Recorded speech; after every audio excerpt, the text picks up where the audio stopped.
Good morning বন্ধুরা, ছায়া daily ব্লগে সবাইকে স্বাগত জানালাম।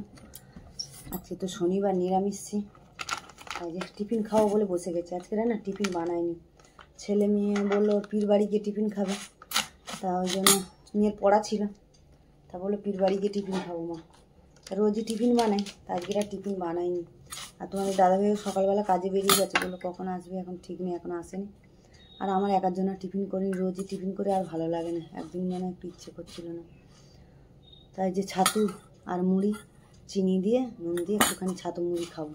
হ্যাঁ, একার জন্য আর কিছু করিনি। চল, ছাতু মুড়িতে নিয়ে নিয়েছি, একটু চিনি দেবো, এর মধ্যে জল দিয়ে দিই, একটু মাখা মাখা করে আর খেয়ে নেবো টিফিন। আর রান্না বসিয়ে দিয়েছি ওদিকে। চলো, রান্নাও বসিয়েছি, মানে কেটে কুটে সব রেডি করেছি, এখন বসাইনি। টিফিনটা খেয়ে নিই, খেয়ে আর বসাবো। শীতের দিনে বেলা তো দেখতে দেখতে কোথা দিয়ে বেলা পেরিয়ে যায়, টাইম কোথা দিয়ে চলে যায় বোঝা যায় না। চলো, কি রান্না জোগাড় করেছি তোমাদেরকে দেখা। ওদিকে ফুলকপিটাও সেদ্ধ বসিয়ে দিয়েছি, চলো দেখাচ্ছি। চলো, এদিকে এই যে ফুলকপি তো নুন হলুদ দিয়ে সেদ্ধ বসিয়ে দিয়েছি, নিরামিষই তো। আর এই শীতকাল মানে একটু ফুলকপি রান্না, তাই যে ফুলকপিটা নুন হলুদ দিয়ে সেদ্ধ করে নিচ্ছি। এখানে কেটে রেখেছি এই যে একটু কুমড়ো ভাজবো, অনেকদিন কুমড়ো ভাজা খাইনি, ইচ্ছে করলে যে কুমড়ো ভাজা করবো। আর ফুলকপিটা এই যে আলু কেটে রেখেছি। আর এখানে করবো সিমের পোস্ত দিয়ে আর সর্ষে দিয়ে ঝাল করবো, সিমের ঝাল। হ্যাঁ, তাই জন্য সিমগুলোকে কেটে ধুয়ে রেখেছি। চলো, রান্নাটা এই জোগাড় করে নিয়েছি, টিফিনটা খেয়ে নিই, নিয়ে আর এদিকে রান্না বসাবো। ফুলকপিটা এই যে ভালো করে সেদ্ধ করে নিচ্ছি।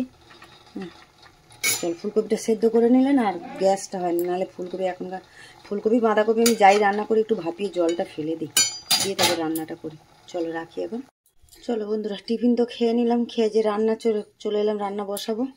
আর আগে কুমড়োটা ভেজে নিয়ে তারপরে সিমটা ঝাল করবো, তারপর লাস্টে ফুলকপিটা বসাবো। চল, কড়া তো গরম হয়ে গেছে, কড়া তেলও দিই, তেল তো গরম হয়ে গেছে, কুমড়োগুলো দিয়ে দিচ্ছি।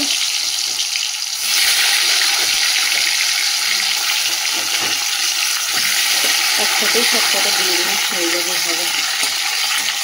একটু ঢাকা দিয়ে দিলে সেদ্ধ হয়ে যাবে, একটু ঢাকা চাপা দিয়ে দিই।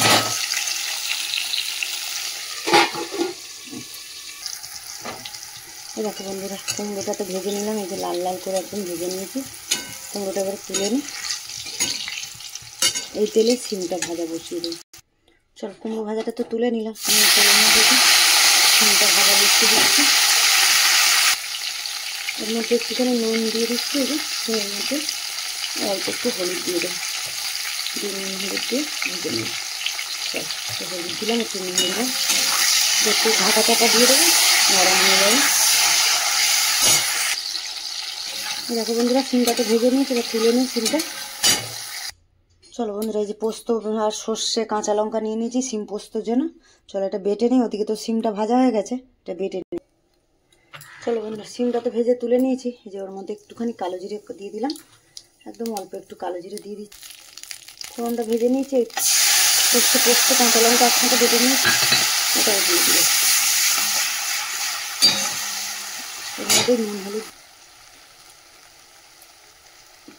দিয়ে দিলাম পরিমাণ মতন, দিয়ে দিচ্ছি হলুদ, একটুখানি নাড়িয়ে নিই নুন হলুদটা, এবারে জল দিয়ে দেবো এর মধ্যে।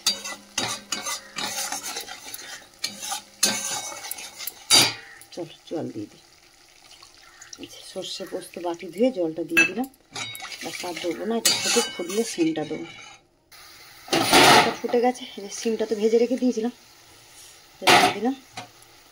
সিমটা দিয়ে আর একটু ফুটাবো, দিয়ে তারপরে একটু মিষ্টি দেবো সামান্য, আর একটু উপর দিয়ে কাঁচা তেল দেবো। চলো বন্ধুরা, সিম পোস্ত তো হয়ে গেছে আমার, যে অল্প একটুখানি মিষ্টি ছড়িয়ে দিলাম, দিয়ে একটুখানি সর্ষের তেল দিয়ে দেবো, কাঁচা তেল। তেলটা দিলে ভালো লাগে, কাঁচা তেলটা উপর দিয়ে দিলাম, ব্যাস নামিয়ে দেবো। চলো বন্ধুরা, সিমটা তো নামিয়ে দিয়েছি, দিয়ে যে কড়া ধুয়ে তেলও গরম হয়ে গেছে, ফুলকপিটা ভেজে নেবো। নুন হলুদটা দিয়ে সেদ্ধ করে নিয়েছি, আর কিছু দেবো না এখন, ভালো করে লাল করে একদম ফুলকপিটা ভেজে নেব। চলো বন্ধুরা, ফুলকপিটা লাল করে ভেজে নিয়েছি, তুলে নিই। চলো বন্ধুরা, ফুলকপি তরকারি বসাবো, তো ফুলকপি তো ভেজে নিয়েছি। আর এই যে জিরে ফোড়ন দিয়ে দিচ্ছি, জিরে ফোড়ন দিয়ে দিলাম, তেজপাতা দিয়ে ফোড়নটা ভেজে নিয়েছি। আলুটা কেটে রেখে দিয়েছিলাম, আলুটা ভেজে নিই।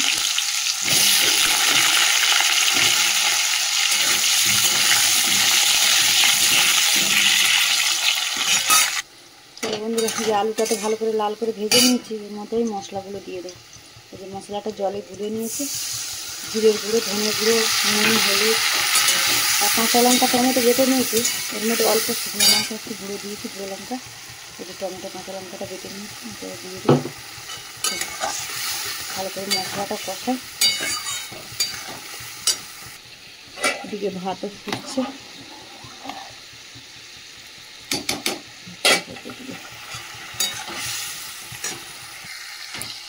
আলু মশলাটাকে একটু ভালো করে কষিয়ে নিলাম, তেলও ছেড়ে গেছে মশলা দিয়ে।